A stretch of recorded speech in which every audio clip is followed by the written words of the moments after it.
పత్రిజీ గారు ప్రతి దానికి ఎస్ అంటే ముందుకు వెళ్ళండి, గో అహెడ్, వెళ్ళండి అని చెప్తూ ఉంటారు. ప్రతి దానికి కూడా ఇది కాదు, ఇది అవ్వదు, ఇది ఇప్పుడు కాదు అని డిస్కరేజ్ చేయరైనా.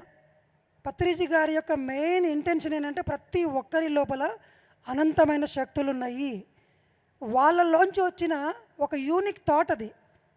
ప్రతి ఒక్కరు విభిన్నంగా ఉంటారు, ఎవరు మనలాగా ఉండరు, ఎవరికి వాళ్ళ సొంత సిలబస్ ఉంటుంది, ఎవరి వాళ్ళ యొక్క వ్యక్తీకరణ వాళ్ళ స్టైల్లోనే చేస్తారు.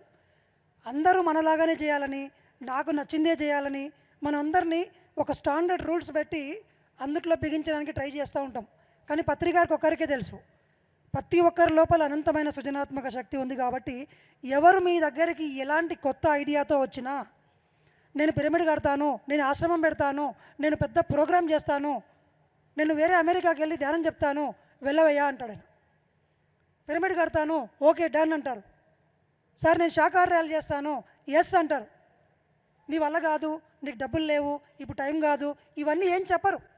ఎందుకంటే నా శక్తి నన్ను లోపల నుంచి చూస్తూ ఉంటాడు ఆయన, ఆత్మపరంగా చూస్తూ ఉంటాడు. ఇతని సిలబస్లో ఇతనికి ఈ ఐడియా వచ్చింది అంటే ఈయన పర్పస్లో ఈయన నేర్చుకోవాల్సిన దానికి ఇందుట్లో ఈ ఐడియా వచ్చింది. అందుట్లో మనం అనుకుంటాం, సార్ మరి వెళ్ళిన తర్వాత ముందుకు వెళ్ళిన తర్వాత నెగిటివ్ వస్తే, అపజయం వస్తే ఎవరిది బాధ్యత అంటే ఆయనకు తెలుసు.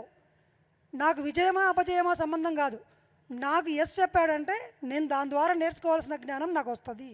కాబట్టి అందరికీ పత్రిసారి ఏం చెప్తారంటే ఎస్ ఎస్ అని చెప్పాలి, వీళ్ళను వాళ్ళను జడ్జిమెంట్ చేయొద్దని చెప్పారు అందరికీ.